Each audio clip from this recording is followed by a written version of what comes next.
Bismillahirrahmanirrahim. Assalamualaikum warahmatullahi wabarakatuh.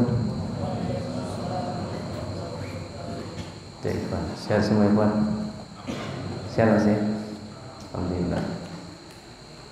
Alhamdulillahi nahmaduhu wa nasta'inuhu wa nastaghfiruh wa natubu ilaihi wa na'udzu billahi min shururi anfusina min sayyiati a'malina. Man yahdihillahu fala mudilla lahu wa man yudlil fala hadiya lahu. Asyhadu an la ilaha illallah wahdahu la syarika lahu wa asyhadu anna Muhammadan abduhu wa rasuluh. Wa sallallahu subhanahu wa ta'ala ayyamunna 'alaina bi ilmin nafi' wa amalin salih wa faqihna fid din wa aftalana futuhal arifin wa yarzuqna al-ikhlasa fil aqwali wal a'mali. Allahumma amin ya Allah. Allahumma ya Allah, karuniakanlah kepada kami, anak-anak, istri, keluarga, semuanya itu menjadikan berkah untuk kami ya Allah. Hari yang kami lakukan, kami berjuang mencari nafkah untuk keluarga kami, pekerjaan kami, berkahilah ya Allah. Duduknya kami di majelis ilmu ini ya Allah, antarkanlah kami kepada surgamu ya Allah. Kumpulkan kami bersama orang-orang soleh, orang-orang shadiqin. Kumpulkan kami bersama para kekasihmu ya Allah, para anbiya dari orang-orang pilihanmu ya Allah. Ya Allah, kami tahu Engkau takdirkan, Engkau jadikan kami ini tempat seringnya banyak salah. Maka berikanlah pengampunan dosa sebesar-besarnya untuk kami ya Allah. Nabi kami setiap harinya sampai 100 kali istighfar kepadamu. Maka selain dari Nabi ya Allah, kami hamba-Mu yang dhaif ini tentu jauh lebih banyak lagi untuk istighfar, mohon ampun kepadamu ya Allah. Ya Allah, semua amalan ibadah kami jadikanlah sebagai penyejuk kami ketika di surga nanti ya Allah. Ya Allah, semoga kami bisa melihat Engkau dan dimudahkan kami di padang mahsyar-Mu ya Allah. Allahumma amin. Ikhwan sekalian, jemaah yang dirahmati Allah Subhanahu wa taala. Alhamdulillah bitaufiqillah subhanahu wa taala, malam hari ini kita akan melanjutkan pembacaan kitab cara menggunakan senjata, dan kita masih pada poin yang kedua, yakni senjatanya dakwah. Yang berikutnya adalah dijelaskan oleh Syekh Utsaimin rahimahullahu taala, senjata dakwah. Beliau mengatakan ayyakuna ad-da'iyatu ala ilmi fima yad'u ilaih. Hendaknya seseorang sebelum mereka berdakwah mengajak manusia ke jalan yang diberkahi oleh Allah, hendaknya mereka memiliki ilmu. Apa itu ilmu? Maka sangat banyak sekali para ulama mendefinisikan ilmu. Di antaranya mereka mengatakan al-ilmu adalah idraku syai' ala ma huwa alaih idrakan jaziman. Ini pengetahuan atau mengetahui sesuatu dengan keadaan yang sebenarnya, dengan pengetahuan yang pasti. Jadi mengetahui sesuatu tanpa ada keraguan di dalamnya, mengetahui sesuatu tanpa ada keraguan di dalamnya. Sedangkan ilmu secara istilah, silang pendapat para ulama mendefinisikannya. Definisi yang paling gampang untuk kita mengerti adalah apa yang disampaikan oleh Al-Imam Ibnu Qayyim rahimahullah. Demikian pula apa yang disampaikan oleh Imam Az-Zahabi rahimahullah ta'ala. Beliau mengatakan al-ilmu qala Allah wa qala Rasul wa qala sahabah fahum ulul irfan. Ya, ilmu itu adalah apa yang datang dari Allah, ini Quran Al-Karim, apa yang datang dari Rasul sallallahu alaihi wasallam, dan apa yang datang dari sahabat Nabi sallallahu alaihi wasallam. Mereka lah orang-orang yang memiliki pengetahuan yang sangat dalam terhadap syariat Allah Subhanahu wa taala.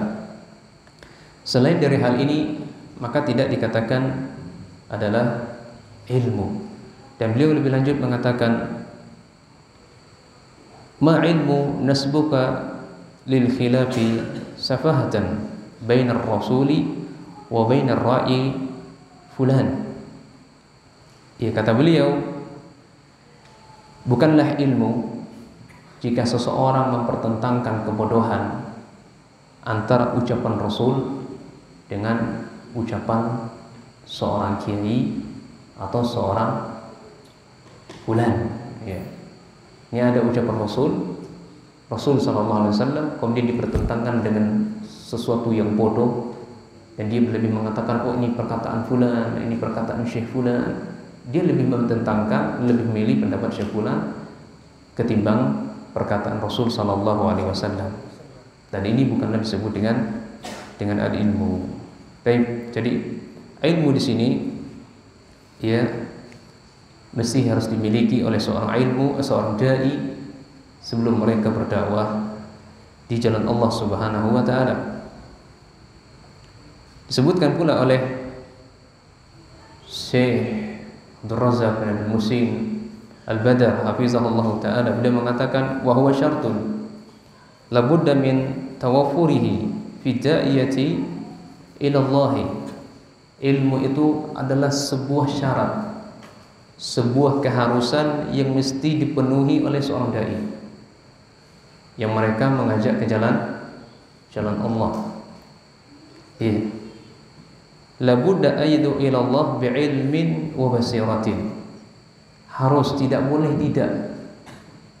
Ya, ketika mereka berdakwah kepada Allah harus memiliki ilmu. Ya santri ya. Antum selesai dari sini 3 tahun di sini, 3 tahun ya. Antum pulang ke kampung halaman keluar begitu, ya, langsung sampai dikasih majelis ilmu. Oh, siapa itu? Santri pondok. Oh, silakan maju. Ini banyaknya bulan Ramadan. Ya, mana tuh anak-anak? Oh, santri Wildan, maju, kultum tarawih misalnya. Ya, kemudian disampaikan di situ membara kan, retorikanya bagus. Ya, langsung sampaikannya, jenggot. Wah, ini adalah wajib. Jangan di atas mata kaki, wajib. Wah, ini sudah tuh. Siapa nih gurunya ini? Di mana pondoknya ini? Asing aneh pondoknya, sesat nih pondok ini. Nah, ini hati-hati yang kayak begini. Ya. Dan ini bukan 1-2 kali saya dapati ikhwan ya. Ya. Karena memang apa ya? Memang ortuanya ini adalah pengurus dari masjid, anaknya baru 1 tahun mondok, belum selesai, langsung maju. Kapan lagi coba? Wah, ini kan tanpa persiapan, apa yang ada, udah anaknya, udah sampaikan. Ini rusaknya seperti ini. Jadi harus memiliki ilmu wal basirah. Iya, makanya dijelaskan, wa man takallam fima la ya'lam yahdamu. Siapa yang berbicara tanpa didasari ilmu bukan memperbaiki, justru merusak. Ya, maka lebih baik kita tuh diam. Ya. Wa yufsidu wa la yuslih. Ya, dia bukan memperbaiki, justru bikin rusak, bikin gaduh. Makanya Allah Subhanahu wa taala berfirman menjelaskan keberhasilan dakwahnya Nabi dan pengikut mereka di dalam berdakwah ila Allah itu didasari ilmu. Nabi berhasil dakwahnya, para sahabat berhasil dakwahnya, orang-orang yang mengikuti dakwahnya pun berhasil karena memiliki dasar, memiliki ilmu. Ketika mereka tidak berdakwah tanpa dasar, tanpa memiliki ilmu, maka sejatinya dia sudah menolak ayat Allah, menentang Rasul sallallahu alaihi wasallam, menyelisihi Rasul sallallahu alaihi wasallam, jauh dari jalannya para sahabat. Iya. Jadi mereka adalah orang-orang yang gemar untuk ketok pintu, ayo, tapi tidak memiliki dasar ilmu. Ajib ikhwan ya. Mereka rombongan datang ke rumah sebelah, ke rumah di depan rumah saya, tapi mereka nggak berani datang ke rumah saya. Ya kan? Dia lalu lalang di rumah saya, jemaah ini ya, kelompok ini. Ya, semangat dakwah baik ya, bagus. Ayo sholat, ayo puasa, ayo, masya Allah bagus. Ya, orang-orang di sekitar itu didakwahi. Ya, disuruhkan duduk, camai dulu. Saya tunggu-tunggu sih, saya sengaja duduk di belakang, di pintu rumah. Ayo sini, tak kandani.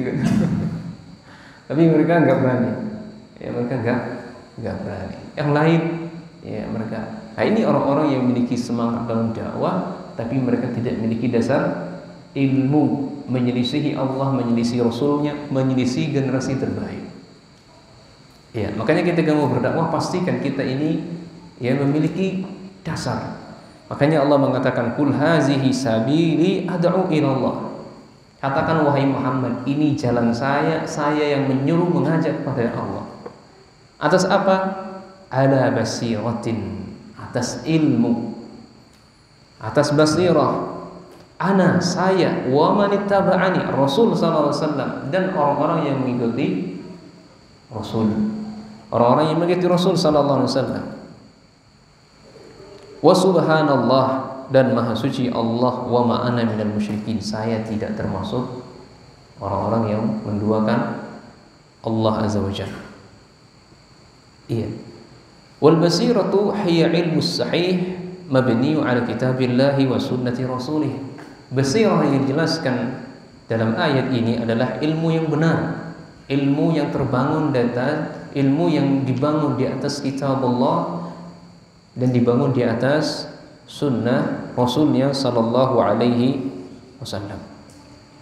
Fal ilmu muqaddam. Oleh karenanya ilmu itu muqaddam, didahulukan. Ya, dihulukan atas segala sesuatu. Ala qaulin aw amalin wa da'watin, ya, ala qauli wal amali wa da'wati ila Allah. Ilmu itu lebih dikedepankan daripada qaul, ucap. Maka sebelum ucap, pastikan yang diucapkan tuh ada dasarnya atau tidak. Ya. Ada dasarnya atau tidak. Kalau ada dasarnya silahkan ucap. Makanya ini juga penting, nanti insya Allah akan dibahas juga, memperhatikan med'u kita. Ya, kalau med'u kita itu adalah mbah-mbah tua renta di pelosok jauh sana yang rata-rata mereka nggak tamat SD kadang, atau nggak pernah sama sekali sekolah. Ya, kadang saya itu nyerocos saja gitu, nggak ada dalilnya. Ya, yang penting kaul kita, ucapan kita memiliki dasar. Ya. Makanya ada orang bertanya, Ustaz, kenapa kau nggak direkam waktu di pelosok sana? Buat apa? Ya, buat apa? Itu bukan makanan antum. Antum makanan antum tak suruh baca kitab, terjemahin, tentukan i'rabnya, itu makanan antum.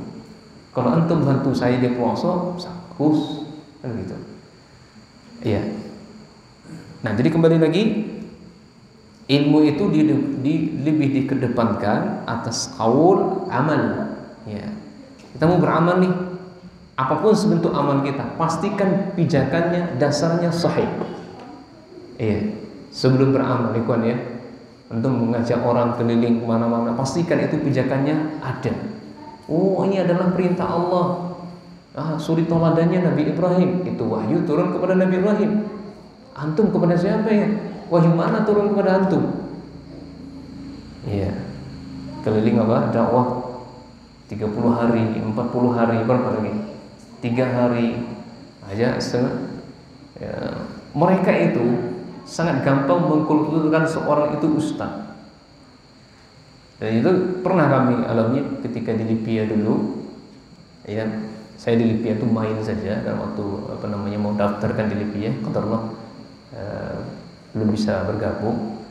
Ya, saya makan di warung. Dan kebetulan waktu itu saya bawa bekal dari Jogja tuh selama selama seminggu tuh 75.000 di tahun 2012. Ini di tahun 2012. Iya. Dan kawan saya ini nggak jelasin Jakarta tuh kayak apa kan begitu. Dah bismillah. Ternyata Jakarta tuh luar biasa. Masuk rumah makan Padang 25.000. Dulu 2012, sekarang nggak tahu berapa 25.000. Akhirnya nggak jadi makan. Masuklah warteg 13.500. Ya, 3 hari sebelum berangkat ke Jogja uang sudah habis, yang tersisa cuma 5.000. Yang tersisa 5.000. Saya sampaikan kepada ibu-ibu itu, warung warteg bu, bisa nggak beli nasi bu? Nasi putih saja 5.000 rupiah. Ya kan? Udah bisa pak? Udah bisa bu. Cuman ini aja duit saya bu. Udah bisa. Ya kan? Masya Allah ya. Oh, itu luar biasa ya. Sudah, gimana caranya bisa makan begitu kan? Akhirnya tidak makan. Belilah Energen. Energen 5.000 rupiah. Berapa dapatnya waktu itu Energen 1.500. Kayaknya sekarang masih ya 1.500. Ini cerita kisah.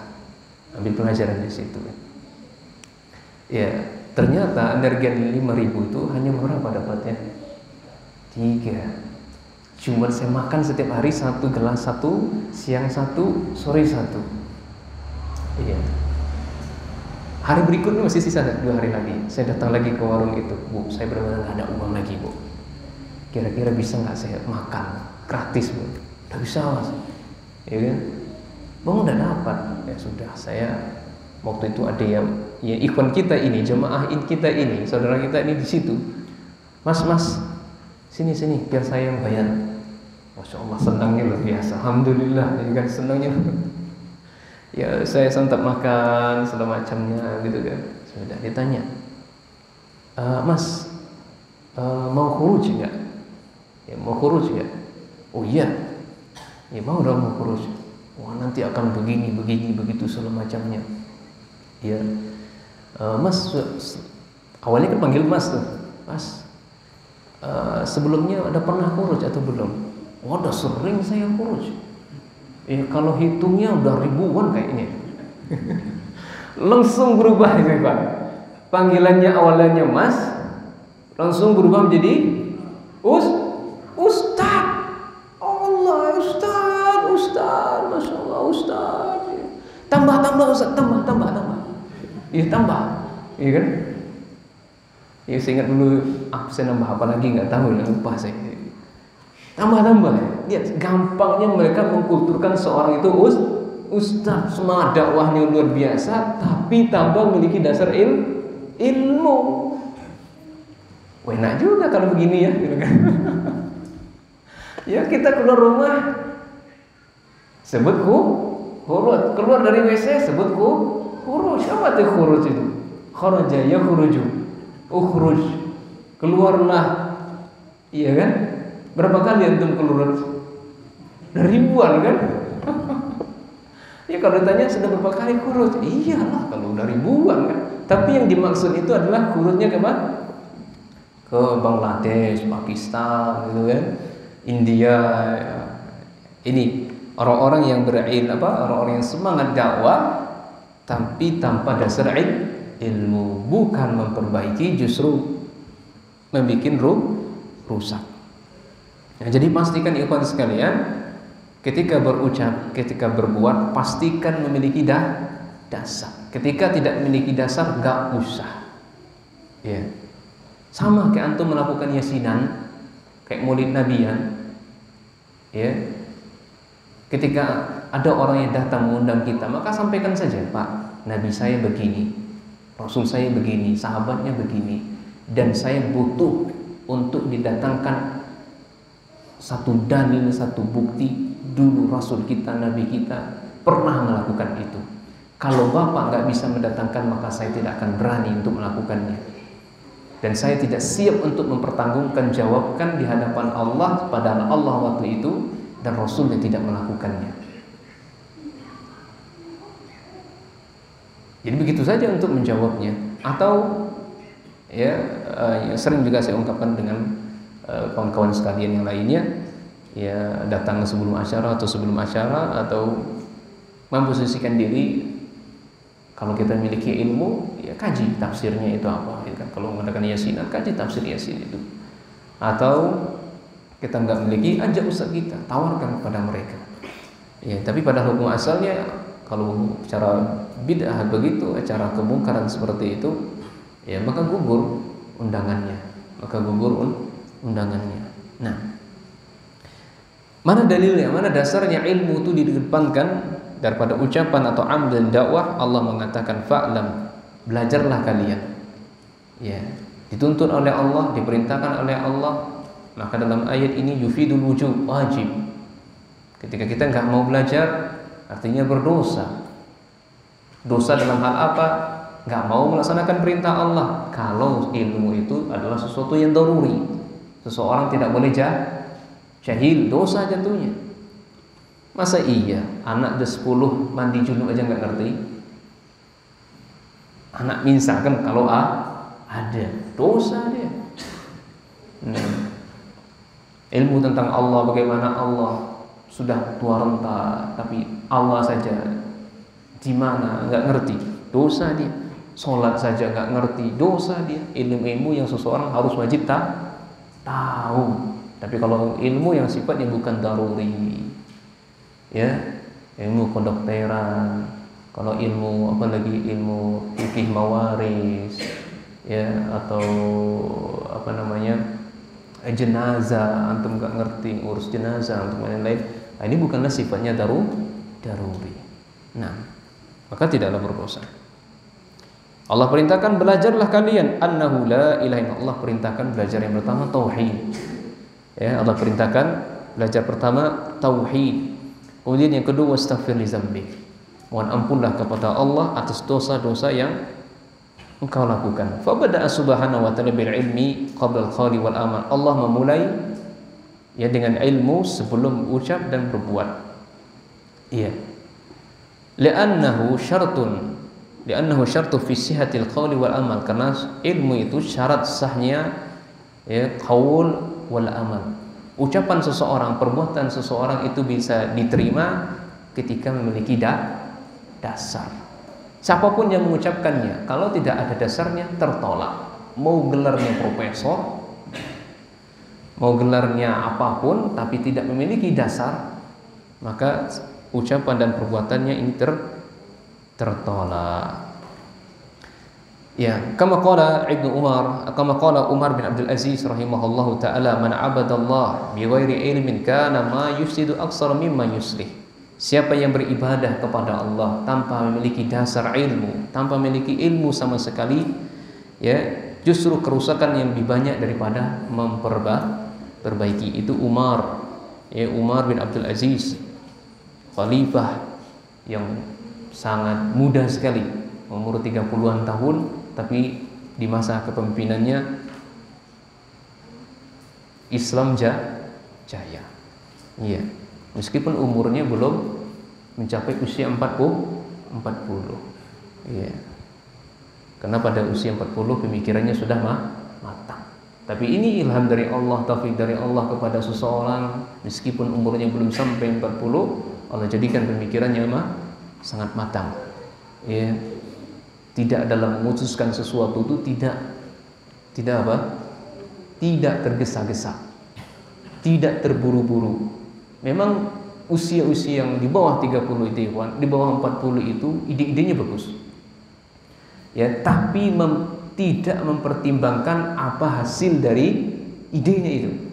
Beda orang yang 40 tahun ke atas, ya, idenya nggak begitu banyak, tapi pertimbangannya ke depan itu besar. Makanya di sini posisikan orang yang tua nampung ide dari anak muda. Ya, dia mempertimbangkan, dan anak muda bisa bersikap dengan orang dewasa, dengan orang yang tua, kibarus ini. Mestinya dia harus bersabar. Ya, mestinya dia harus bersabar. Dan ini banyak ya kejadian-kejadian ya pemimpin-pemimpin yang di bawah di bawah usia matang, ini sangat banyak melakukan kerusakan ya. Banyak melakukan kerusakan. Apalagi kalau di pondok-pondok pesantren begitu ya. Membuat kebijakan-kebijakan, kemudian atau idenya diterima, dah besok gak usah gabung lagi. Ya, cuma saja kita memakan ide-ide, tapi ide kita selalu ditolak. Kok lama amat sih memutuskan keputusan? Itu aja kok repot. Dia nggak ngerti tentang usia yang sudah matang itu. Nanti kita akan merasakan ketika umur seperti itu. Oh iya ya, dulu kenapa saya bersikap seperti ini? Oh ternyata ini toh. Iya. Nah sama juga ke dai-dai baru turun gunung itu juga begitu. Awalnya sangat semangat. Iya. Ketika dia sudah mulai nanti usianya matang, ya baru dulu tuh saya salah, aturannya begini, nggak harus bersikap seperti itu. Baru menyadari dia. Ya, turunnya saya tidak terburu-buru. Ya, bersabar sejenak. Nah,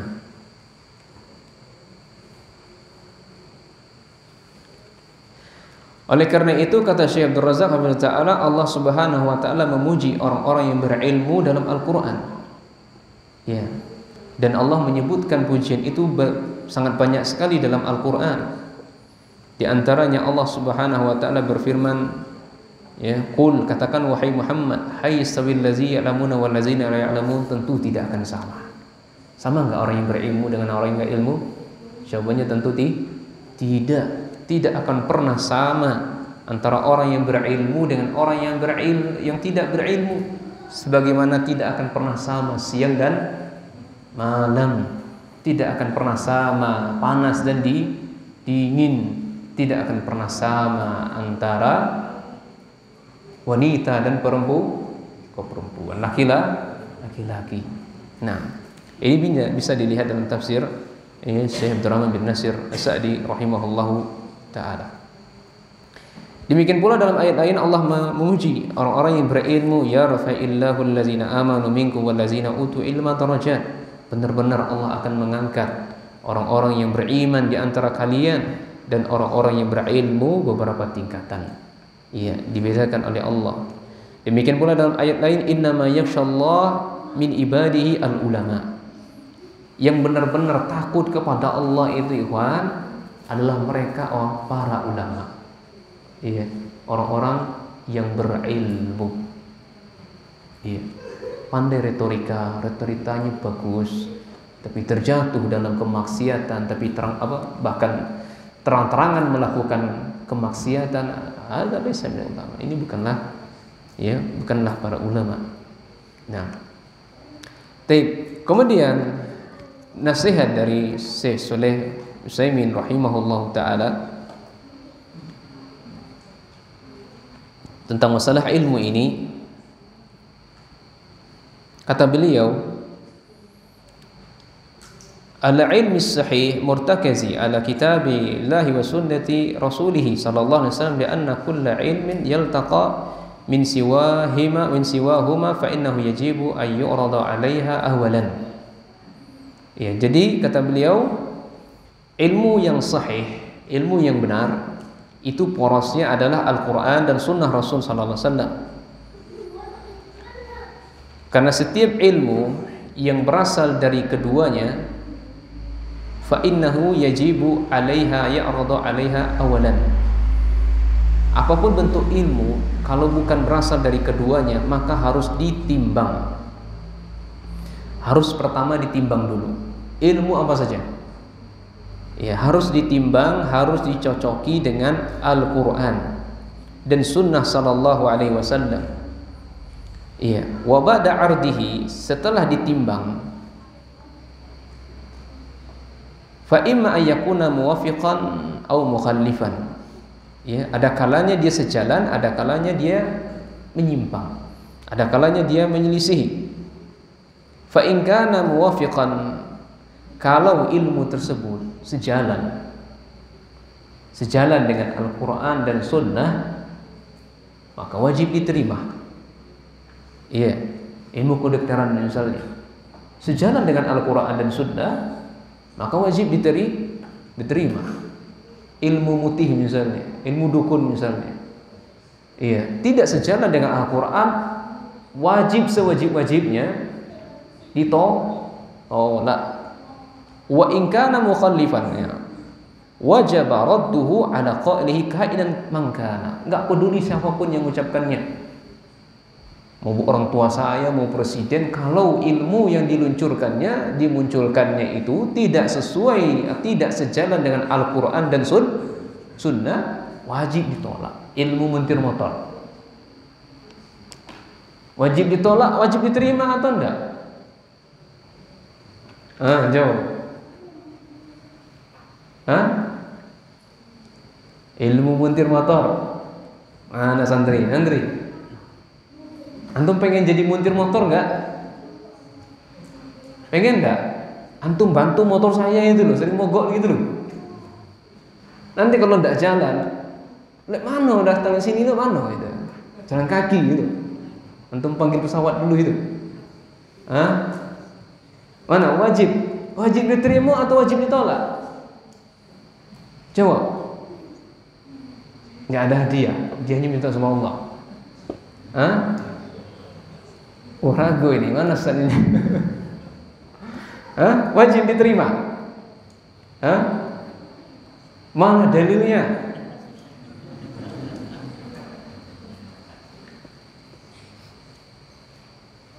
Semua ilmu itu, ikhwan, semua ilmu itu sudah dijelaskan dalam Al-Quran dan Sunnah. Tidak ada satupun tidak diceritakan, dijelaskan, semua diceritakan. Masak mie ada nggak dalam Al-Quran? Cara masak mie ada nggak dalam Al-Quran? Ada. Cara bikin HP, antum baca dari awal sampai akhir ketemu cara masak mie. Baca dari akhir sampai awal, awal sampai akhir ketemu cara bikin HP, bikin kamera, apapun ilmunya selama sesuai dengan Al-Quran dan Sunnah wajib diterima. Cara bikin bangunan ada gak dalam Al-Quran? Sendiri, antum dah Ramadan kan 25 kali khatam tuh, iya, atau ada 60 kali khatam kan? Nah, ada nggak?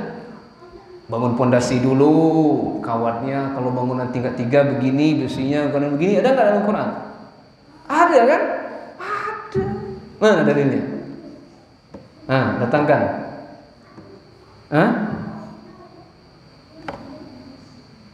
Dalilnya cuma satu saja. Tak banyak-banyak dalam Al-Quran disebutkan. Fas'alu ala zikri in kuntum la ta'lamun. Antum tinggal tanya saja. Mana bikin bangunan, mana tukangnya? Gimana Pak? Saya pengen belajar. Tanya sama ahlinya, selesai.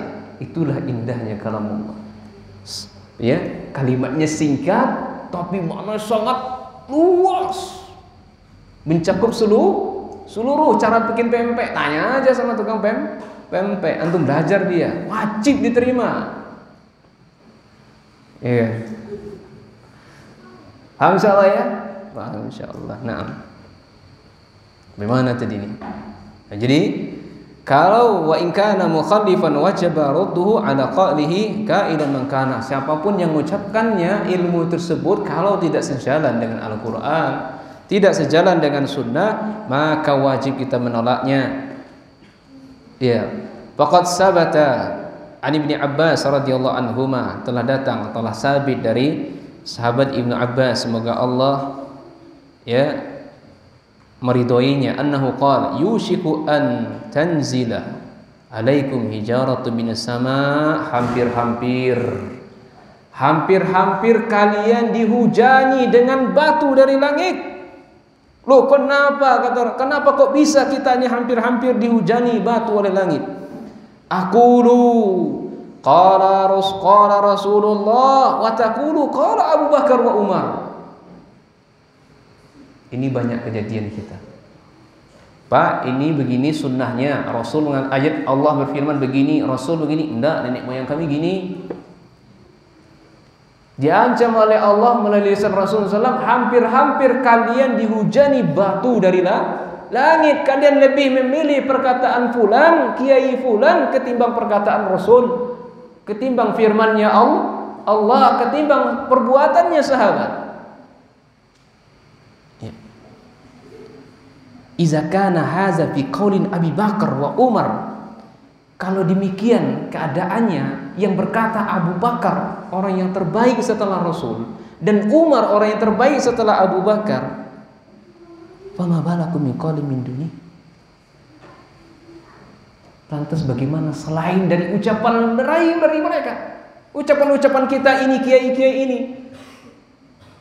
Kalau perkataan Abu Bakar dan Umar saja tidak boleh kita ikuti, kalau menentang Rasul SAW tidak boleh kita ikuti, apalagi selain ucapannya selain dari mereka.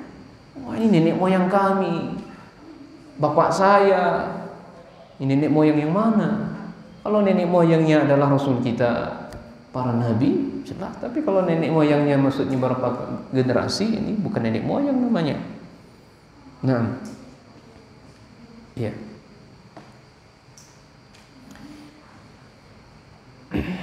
Itulah para sahabat Nabi SAW, Abu Bakar, Umar, mereka hidup bersama Nabi. Ya, mereka bertakwa, bersahabat. Ya, mereka dipilih Allah menjadi khilafah. In radda qauluhu idza khalafa kitab. Ya, kita wajib menolak perkataan siapapun dari mereka, meskipun Abu Bakar dan Umar radhiyallahu an, ketika mereka menyelisihi Rasul sallallahu alaihi wasallam. Iya. Makanya Allah Subhanahu wa taala berfirman dalam surah An-Nur ayat 63, kata Syekh, "Falyahzaril lazi yukhalifuna an amrihi an tusibahum fitnah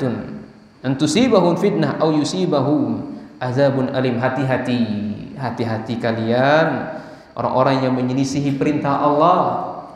Sudah datang perintah Allah, sudah jelaskan kepadanya aqala Allah wa qala Rasul, tapi malah mereka memilih jalan lain. Itu akan ditimpakan kepada mereka fitnah. Para ulama tafsir seperti Imam Ibnu Katsir menjelaskan fitnah di sini, atau Imam Ahmad bin Hanbal rahimahullah menafsirkan atadri mal fitnah, apa itu fitnah? Dia mengatakan adalah syirik. Ya, fitnah itu syirik. Dan akan ditimpakan kepada kalian itu azab Allah yang sangat keras sekali. Maka hendaknya seorang dai, mereka berbekal atau berdakwah di jalan Allah ini, hendaknya memiliki ilmu yang ada ilmin mustamadin min kitabillahi wa sunnati wa min sunnati Rasulillah sallallahu alaihi wasallam.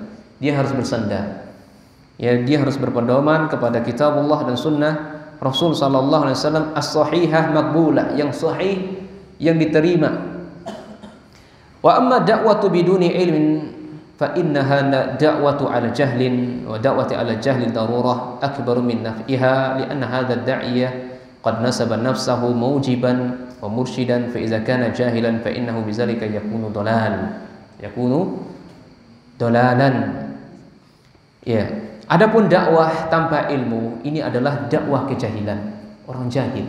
Orang yang berdakwah tapi memiliki ilmu, orang jahil, atau disebut katakan ruwaibidah. Ya, ini banyak sekarang setahun 2 tahun belajar langsung berdakwah, ini ruwaibidah. Ya, atau kajian rutin setahun 2 tahun tapi nggak bisa membaca kitab, nggak bisa, ya, yang lainnya ini sudah memberanikan atau memposisikan dakwah. Ya, ini adalah orang-orang jahil. Ya, wa da'watu 'ala jahlin darurah akbaru min naf'iha li'anna hadha da'i qad nasaba nafsahu mujiban mursyidan. Fa idza kana jahilan fa innahu bidzalika yakunu dalalan. Jadi kalau mereka tidak memiliki ilmu, berdakwah di atas kejahilan, bukan dia justru membuat kebaikan, memberikan petunjuk, tapi memberikan apa? Kesesatan, ya, kesesatan. Ini bedanya orang yang jahlul basit, jahl murakkab. Ya. Jahl basit itu, jahil basit, ya, mereka sadar diri kalau mereka enggak tahu. Nah, itu jahl basit. Kalau jahl murakkab, dia enggak sadar kalau dirinya enggak tahu gitu loh. Itu jahl murakkab. Dan orang-orang yang seperti ini sangat bahaya sekali.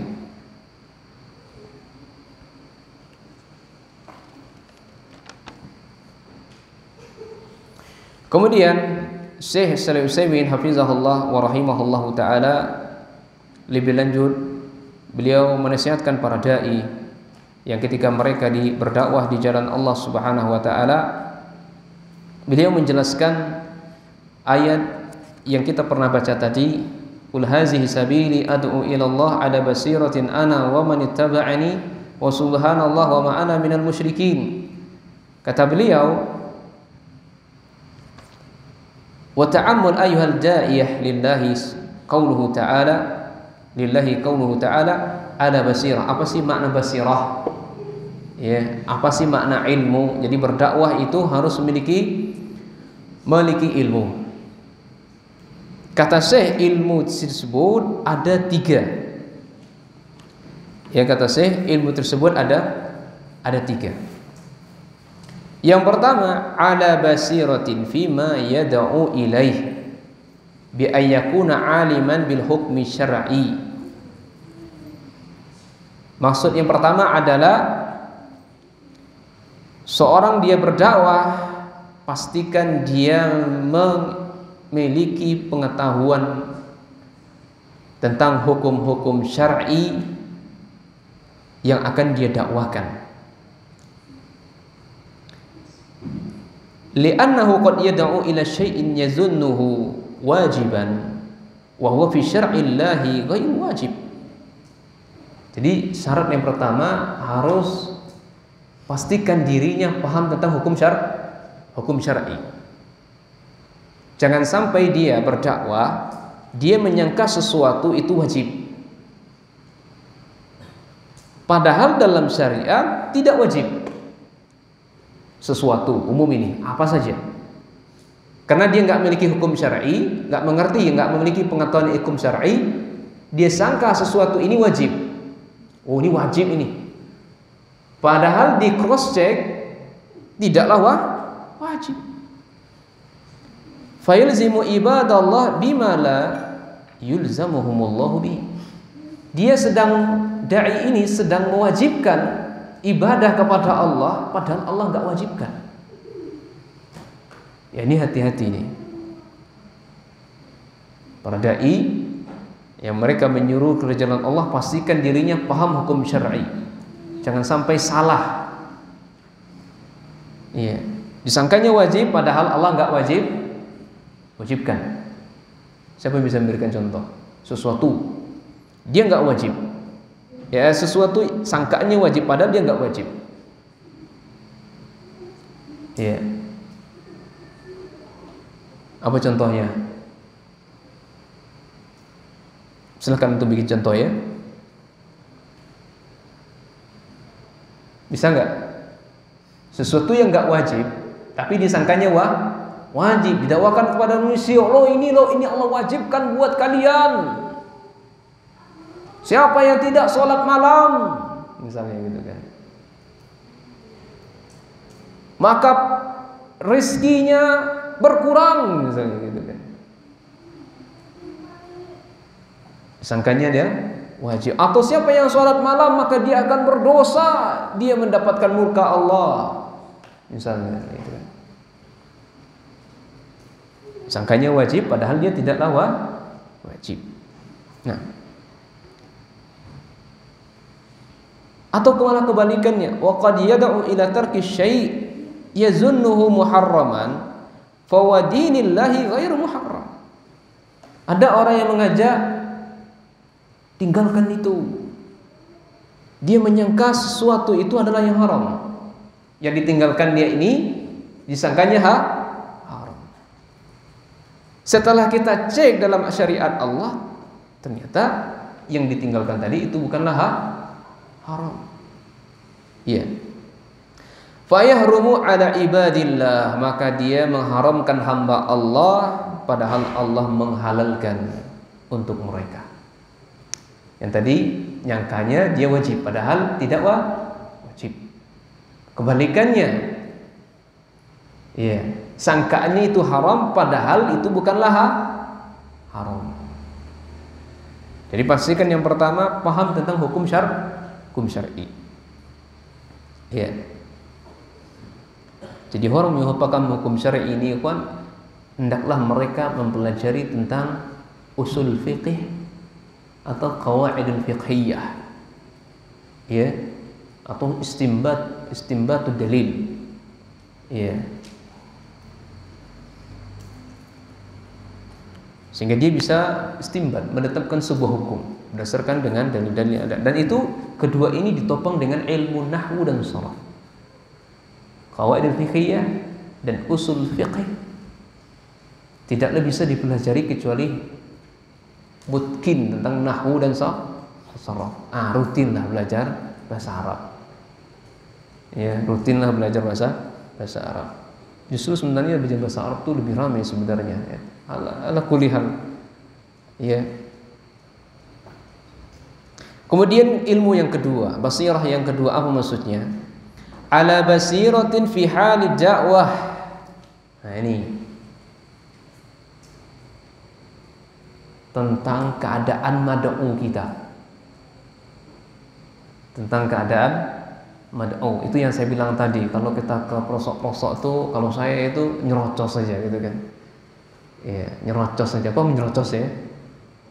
Ya, kadang ngalur ngidul aja gitu kan, enggak jelas arah gitu kan. Ya, enggak jelas arah. Yang penting ucapannya sesuai dan dalil. Contohnya saya pernah di ibu-ibu di Jangkat sana, tahu enggak Jangkat?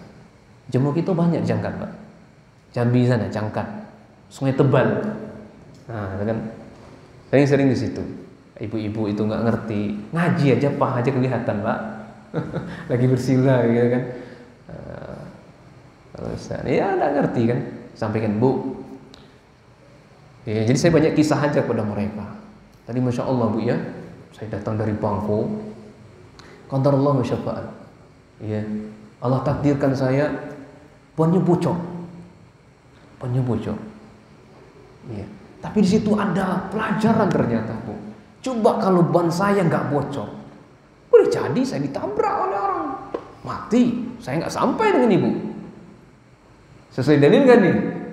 Nah, imani masalah takdir. Nah. Kedua, Masya Allah, Bu, ya, ternyata di Jangkat ini kebunnya Masya Allah luarnya luar biasa. Pendakinya tinggi-tinggi. Ya, hampir saja motor saya nggak kuat untuk mendakinya. Ibu tahu nggak karisma atau gimana pendakinya nggak kuat daki. Tapi berkat pertolongan Allah, Bu, saya baca Allahu Akbar. Ketika penurunan, Subhanallah. Alhamdulillah Allah tolong, Bu. Nggak perlu dalil, gini aja. Nggak udah qala Allah wa Rasul sallallahu alaihi wasallam idza sa'idal jabal misalnya, idza sa'idat tariq misalnya. Nggak perlu pergi dari ketika kamu naiki gunung, ketika kamu mendaki, maka qul Allahu Akbar, katakanlah Allahu Akbar. Hadis Bukhari Muslim misalkan. Pojok sebelah kanan, pojok sebelah kiri, nggak butuh gitu. Ya. Itu contohnya. Jadi paham yang kedua, ilmu di sini ilmu tentang keadaan mad'u. Oleh karena itu, lihada lamma ba'asa Nabi sallallahu alaihi wasallam Mu'az ila Yaman. Inilah alasannya kenapa Nabi SAW perintahkan Mu'az dakwah ke Yaman. Karena beliau orang Yaman. Yaman itu banyak Yahudi, Nasrani, mereka jago-jago berdebat. Maka disiapkan Mu'az. Ilmunya sudah kokoh, kalau berdebat jangan hendakkan kalah. Diutus orang kampung sendiri. Makanya para dai-dai, kita semuanya yang jago media sosial, kalau nggak ngerti masalah syariat, soalnya zaman sekarang nih hukum musik, bukan hukum musik apa sekarang ini, ya surat musik, surat apa ada pemusik Nabi, orang yang ngejel, gitu kan. Nah itulah kalau sudah pamornya tinggi, tahu kebenaran, nggak mau untuk rujuk. Ini repot ini. Nah, itulah pentingnya Jangan debat mereka ini. Kalau kita debat, ilmu kita nggak kokoh. Meskipun yang kita sampaikan kebenaran, kita kalah, jatuhnya apa? Rusak. Siapa tuh Salafi Wahabi? Wah, kalau debat cemen. Ya, Salafi Wahabi itu nggak bisa baca kitab. Nah, kan itu ya. Kalau baca kitab salah-salah, nggak ngerti nahu Wahabi itu, nah ujung-ujungnya gitu. Jadi pastikan diri kita itu kokoh. Iya, dulu kita waktu di sebagai kelulusan Mahat Jamil Rahman dulu, sebelum lulus kita dihadapkan dengan ketika antum tahu mungkin ya, Ustaz kita Ustaz Firan dan Dirjah Mutala sama Ustaz Zainal Abidin berhadapan dengan Kiai Idrus Romli, ya, begitu kan. 1 lawan 2. Nah, kesannya dalam debat itu ikhwan, Ustaz kita kalah. Meskipun yang disampaikan itu benar, kesannya kalah kita itu. 1 lawan 2. Nah, kita waktu kelulusan diuji oleh saudara kita, ini layak nggak keluar nih, lulus nih. Ini antum lawan tuh Idrus Romli itu. Sebelum ustaz kita jawab, antum jawab dulu. Gimana jawabnya? Kita waktu itu Wali Songo hanya 3 orang saja yang berhasil selamat dari syubhatnya, Ikhwan. Yang lainnya kena syubhat. Antum belajar lagi lah. Sampai antum belajar lagi, intinya tidak dibolehkan sama ustaz kita untuk dakwah dulu. Maksudnya ngajar ngaji. Hanya diizinkan untuk ngajar alif bata aja, alif bata. Tapi kalau untuk ngajarin kitab semuanya tidak diizinkan. Antum aja belum bisa untuk membantah perkataan Idrus Romli, ya kan? Saya sebut nama lagi. Ya, fair insyaallah. Nah, karena nggak ada guna ikhwan antum berdebat dengan itulah ya. Orang Wahabi itu pengecut, nggak akan mau berdebat. Ya buat apa debat? Berdebat dengan orang jahil, bukan kita tambah pintar, tambah bodoh. Ada gunanya. Ya, karena yang mereka cari dalam debat itu pembenaran, bukan kebenaran. Itu isi mereka. Memang di pondok-pondok mereka itu memang untuk bagaimana caranya berdebat. Ya. Nah, saya pernah diajak debat. Ya ketika waktu di pondok dulu ya, kita waktu khusus perizinan ini diberikan izin atau tidak pondok waktu di sana. Akhirnya saya disidang oleh kiai-kiai gitu kan, kiai-kiai sana. Ini orang ini bisa baca kitab gundul atau tidak gitu kan, paham hukum syar'i atau tidak ya kan. Jadi saya datang kalau nggak salah jam 8, selesainya sebelum zuhur lah, antara jam 11 atau setengah 12. Lama disidang oleh mereka gitu kan. Ditanya, kitabnya apa? Siapa penulisnya? Coba bagaimana bunyinya? Hukumnya ini sebagai apa? Dan seterusnya. Iya. Jadi lumayan lama untuk menjelaskan kepada mereka. Ya. Ujung-ujungnya cuma minta selembaran aja ikhwan, minta rekomendasi perizinan pondok. Sidangnya lama sekali. Saya tanya sama teman-teman saya yang waktu sekolah dulu, mereka itu adalah sedang banyak kiai jadi kiai sekarang, kiai saudara-saudara kita itu jadi kiai. Antum pondok antum waktu dulu di sidang itu gimana? Biasa aja, tidak pernah di sidang. Kita ke sana ke kantor, Pak minta surat rekomendasi perizinan Pak. Udah mereka isi surat, tulis tangan stempel dah. Loh, kok saya enggak ya? Saya di sidang habis, gitu kan. Tapi di kalimat ujungnya, wah ini Wahabiyah Salafiyah. Wahabi Salafiyah. Apa maksud Salafiyah? Ini orang ini, pondok ini, mudirnya ini, dia penampilannya Wahabi, jenggot, celana cingkrang, ya kan?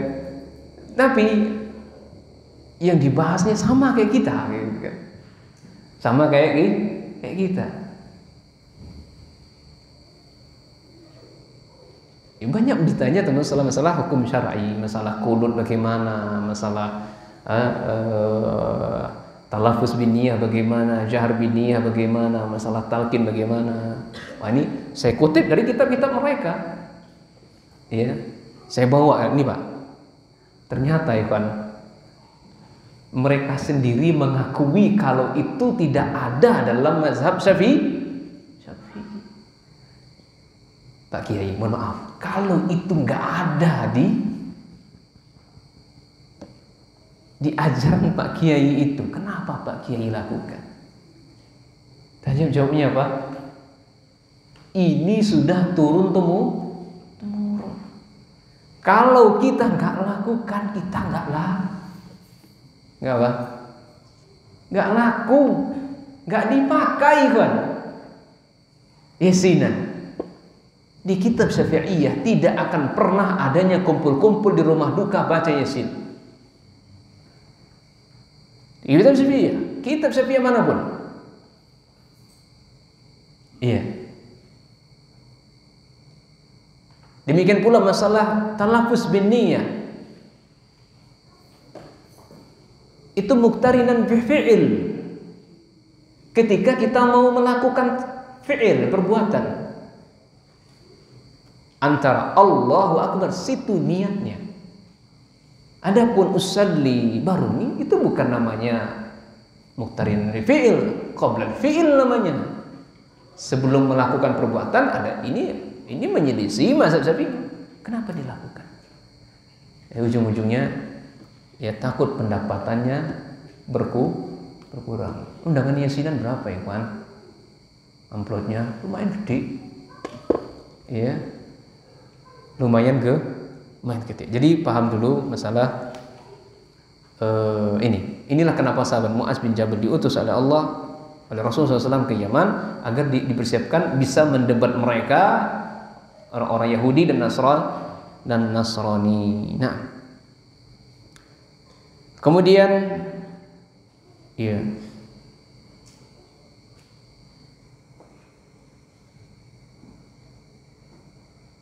yang ketiga,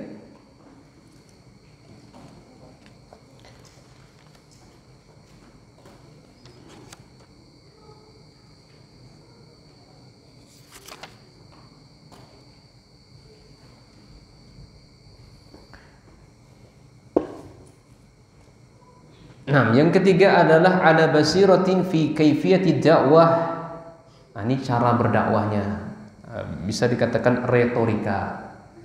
Ya, mungkin sebagian ustadz retorikanya nggak bagus. Ya. Dan seseorang kalau ketika berdakwah maka dia harus memiliki tata cara berdakwah tersendiri. Tergantung dengan kondisi mad'u.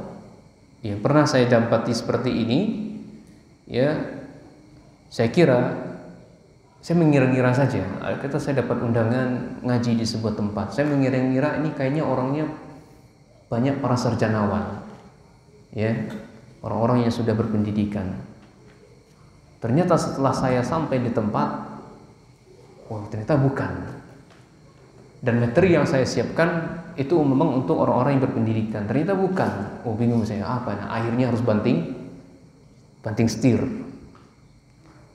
setir ketika itu juga. Ini paham tentang kaifiyah dalam berdakwah.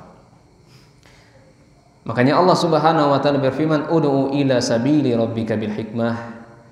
Ajaklah mereka ke jalan Allah dengan cara yang penuh bijaksana.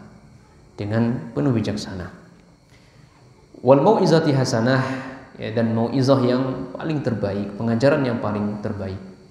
Wajadilhum billati hiya ahsan. Ini kalaupun diajak berdebat mesti harus kita layani, ini mengharuskan untuk kita layani, maka solusinya debat mereka dengan paling terbaik.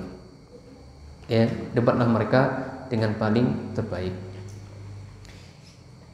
Wa badun nasi qad yajidul munkar fa yuhjamu alaihi wa la yufakkir fil awaqib natija an zalika la binisbati lahu wahdah. Nah, ini kadang juga seperti itu, Kawan. Kita ya melihat kemungkaran di sebagian daerah kita, langsung kita cegah tanpa memikirkan terlebih dahulu apa akibat kesudahannya. Ya, makanya lebih bagus al-amru wa in ta'akhkhar qalilan lakin akibatu hamidah bi masyiatillah. Kita tahan sebentar, intinya bersabar sejenak. Ya, ketimbang kita harus mencegah kemungkaran, itu jauh lebih bagus yang jauh lebih bagus, ya, sampai datang kehendaknya Allah Subhanahu wa taala. Kita cari waktu yang tepat untuk yang bisa berdialog dengan mereka.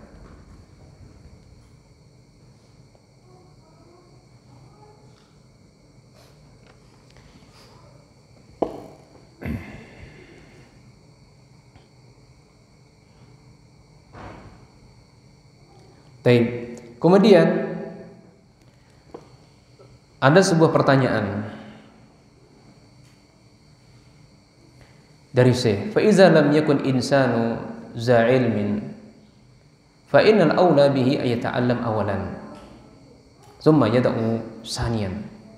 Kalau seseorang dia tidak memiliki ilmu, apakah boleh dia berdakwah? Kalau seseorang tidak memiliki ilmu, apakah boleh dia untuk berdakwah? Maka jawabnya yang paling pertama, yang lebih aula untuk dia belajar.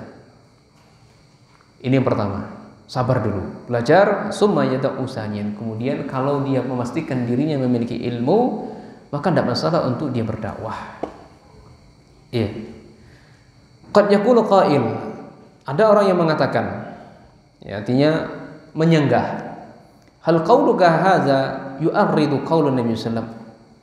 Tidakkah perkataanmu ini menyelisihi perkataannya Rasul sallallahu alaihi wasallam, balighu ani walau ayat? Ya. Sampaikanlah dari saya meskipun itu satu ayat. Maka apa yang jawab oleh Syekh?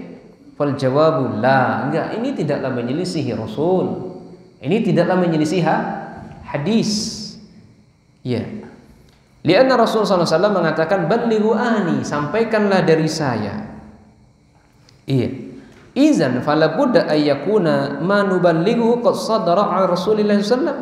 Hadza huwa ma nuriduhu wa lasna indana naqulu inna dayyah muhtajun ila ilmi, lasna naqulu innahu la budda ay yuballighu syutan ba'idan fi ilmi, walakinna naqulu la yad'u ila bima ya'lamu faqat wa la yatakallamu bima la ya'lam.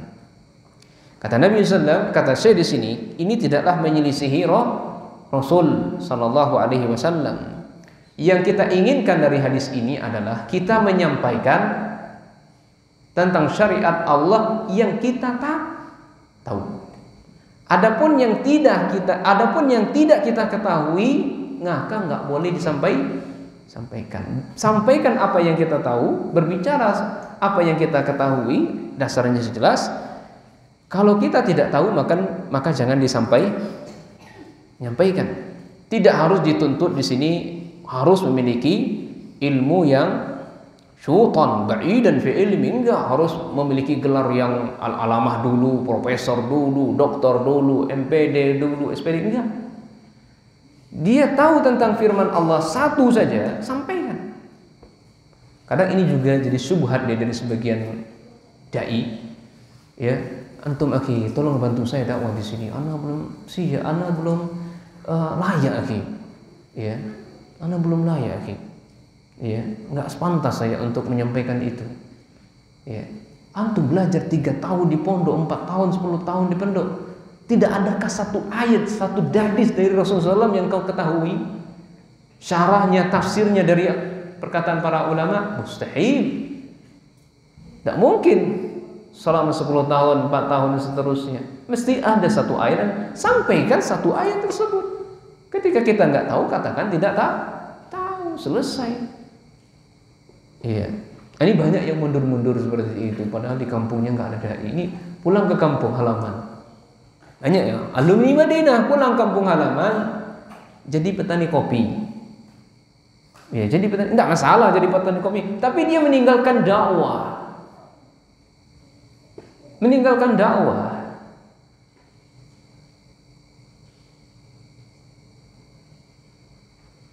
Nah, ini kurang tepat seperti ini. Mestinya dia bisa menggabungkan kedua-duanya. Pagi dia petani kopi, sorenya apa? Dia bikin sekolah atau rumah TPA, MDA, dia buka kajian di sini, bikin sekolah. Kita nggak mampu untuk mendidik orang tuanya, didik anaknya, generasi penerusnya. Orang tua itu pada sulit. Dijelaskan oleh para ulama itu kalau mendidik orang tua itu diibaratkan seperti kayu ranting yang bengkok yang ke kering. Paksa lurus, gimana hasilnya? Patah. Tidak bisa lagi jenggotnya udah putih, udah merongkol, mencokol subhat-subhat di kepalanya, itu sulitnya luar biasa. Didakwakan tidak masuk-masuk, patah dia. Bagaimananya kuatnya hujah kita, nggak akan masuk kecuali taufik dari Allah saja. Tapi kalau anak muda, wah iya, ibaratkan seperti kayu yang basah, yang bengkok-bengkok basah, dipaksa luruskan, ini kan bisa diluruskan. Nah ini anak ini yang kita didik, kita di bangku seperti itu ya kan. Saya bukan MDA madrasah, anak-anaknya. Tapi hasil pengaduan dari orang tuanya, Masya Allah Ustaz, ya ini akhlaknya jauh sekali bedanya. Ketika sebelum di MDA Ustaz, berangkat sekolah nggak pernah cium, nggak pernah salaman, disuruh selalu membantah. Ini Masya Allah Ustaz. Ya saya lupa pengucapan Masya Allah dulu tidak ya. Saya larat teman-teman saya. Ya, ngantar anak pakai ini ikhwan. Ya, ngantar anaknya kainnya di atas paha gitu orang tuanya. Ini sabar saja. Dan saya di sana itu menutup nggak boleh anak ikhwan belajar, khusus untuk orang-orang umum. Lihat reaksi mereka. Dan sekolah gratis, tidak bayar, sama sekali. Tapi Masya Allah penerimaannya luar biasa, nggak tertampung lagi sama kita, karena gurunya kadernya nggak ada. Ya karena gurunya 3 ya sudah, ya cuma 3 mampunya. Mohon maaf Bu, Pak, ya untuk ini belum bisa, kalau bersabar mungkin tahun depan. Ya, mereka antusias. Ini kita pun di sini pun juga bisa. Di pasar-pasar sana buka rumah tahfidz misalnya, itu itu pengendaan dakwah kita. Mungkin ketawa bonto risi, mungkin tukang jenggotnya semua itu kan. Misalkan risi. Ala kulli hal ikhwan, ya ini harus berdakwah, memiliki ilmu. Baik. Sampai jam berapa kita? Sampai selesai. Sampai selesai. Masih semangat? Ngopi saya. Anda ngopinya habis nih? Habis. Masya Allah. Dan izin kudai. Izin Pak ya. Bismillah dulu.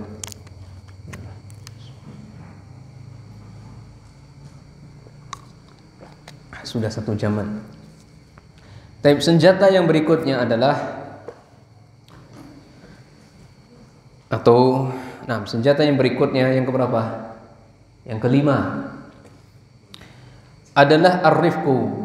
Ini berdakwah seorang dai, dia harus memiliki lemah lembut, ya, lemah lembut.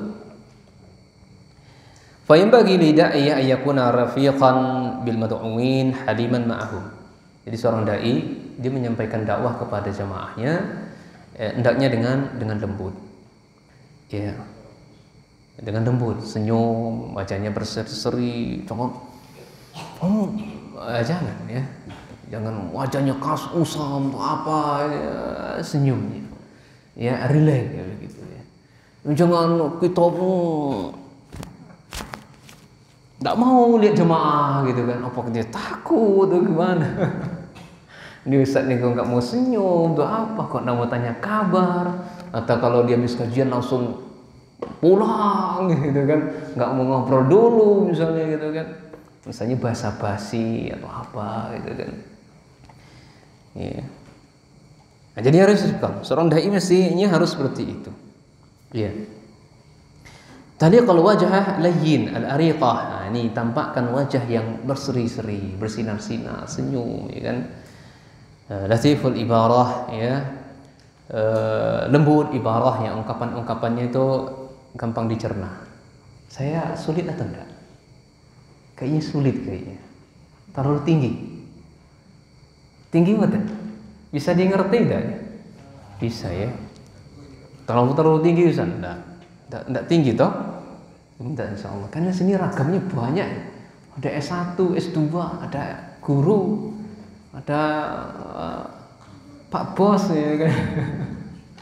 Masya Allah, ada tukang, wah banyak semua, ini beragam ini.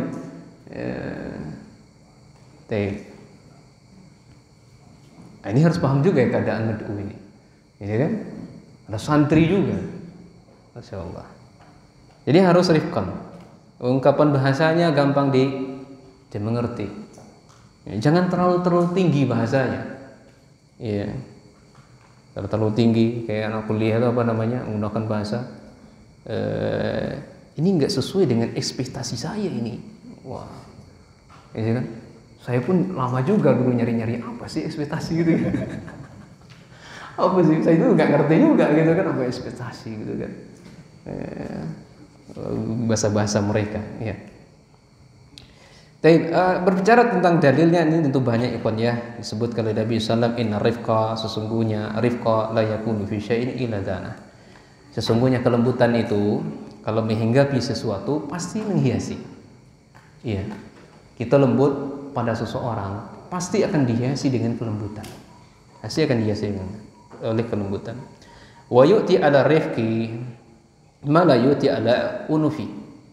Ya, Allah akan memberikan sesuatu kepada orang-orang yang lembut, tidak diberikan kepada orang-orang yang sikapnya kasar. Ya. Tidak akan diberikan kepada orang-orang yang bersikap kasar. Demikian pula Nabi SAW mengatakan basyiru wa la tunaffiru, berikan kabar gembira. Jangan bikin orang lari. Ini buat santri-santri, para dai, ustaz-ustaz, santri-santrinya, jangan bikin orang itu lari dalam mengaji. Ya, jangan bikin orang itu lari dari mengaji. Lama nggak nongol, tumben nongol, kemana aja selama ini? Dia gurauan gitu kan. Ini bikin orang lari. Wah, seminggu ngaji tiba-tiba perutnya buncit ya. Wah, dia lagi mengaji, jangan begitu. Ini bikin orang lari. Meskipun gurauan, tapi hindarkan yang begini. Hindarkan yang seperti ini. Wa yassiru, mudahkan. Ya, gunakan bahasa-bahasa yang mudah. Ya, wala tu'assir. Ya, jangan mempersulit. Ya, kalau mempersulit Allah akan mempersulit kita. Ya. May yuhrimir rifqa, siapa yang diharamkan kelembutan maka akan diharamkan yuhram khair, akan diharamkan atau terhalang pula kebaikan kepadanya.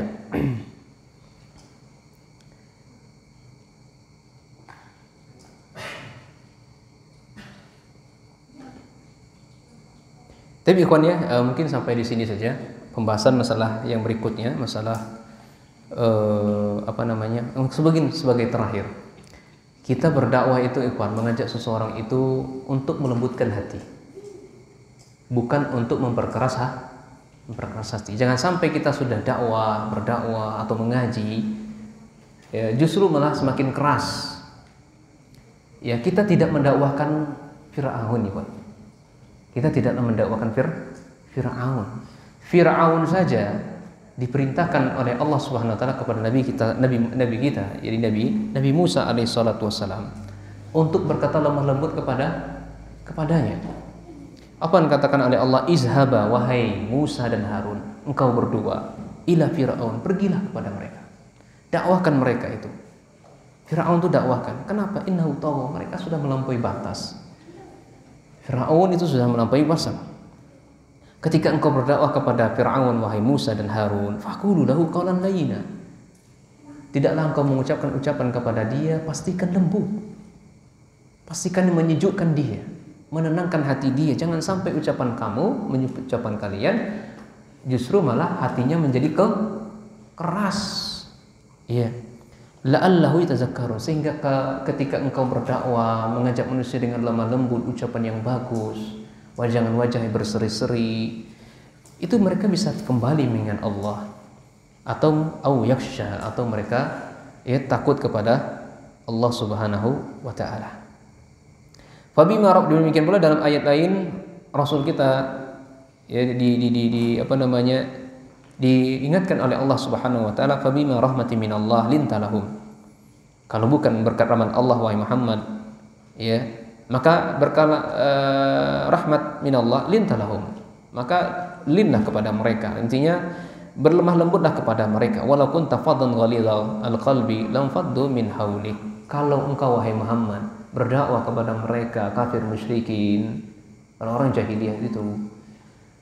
Tapi sikapmu kasar, watakmu nggak bagus, ya, nggak senyum, budi pekerti nggak jelek, nggak baik, akhlak nggak bagus, ya, ngomong sama orang sering dipotong-potong, ya, misalnya gitu kan, terus nadanya selalu menaik, meninggi, nggak ada senyumnya, maka orang-orang yang ada di sekitarmu akanlah lari, ya, nggak mau, takut ngomong sama dia, jenggotnya panjang itu, kamunya kasar sekali. Iya dia gurau tapi guraunya menyekit, ngelekit gitu kan. Allahu a'lam bishawab. Sampai di sini saja. Adapun bekal yang berikutnya adalah sabar. Ya, sabar ini lumayan panjang ya kawan sekalian.